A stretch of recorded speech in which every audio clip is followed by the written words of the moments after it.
حديث أمنا عائشة رضي الله تعالى عنها: ما كان رسول الله صلى الله عليه وسلم يزيد في رمضان ولا غيره على 11 ركعة. فلو صح الاستدلال بهذا على التسليم بصحة هذا الاستدلال، لأننا نقول أن قيام الليل غير الوتر وهو مقرر عند فقهاء، فلو صح الاستدلال به ففيه نظر. فإن أمنا عائشة رضي الله تعالى عنها إنما روت ما رأت، وليلتها ليلة من 9، أليس كذلك؟ فقد جاء في أحاديث أخرى أنه كان يصلي 13 ركعة، وجاء أنه صلى 9، وجاء أنه صلى 17 ركعة. فلم يعد هذا دليلا قاطعا في المسألة.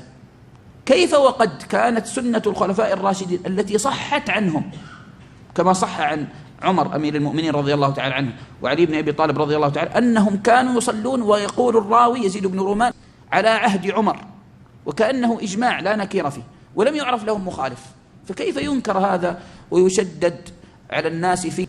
الذي نريده فقط أن يكفوا عن التشديد في الإنكار، إن كان ولا بد فلا يشدد النكير على الناس ويبدع الناس في أمر مشى عليه علماء وأئمة وجهابذة ومذاهب معتبرة بالإجماع. نعم.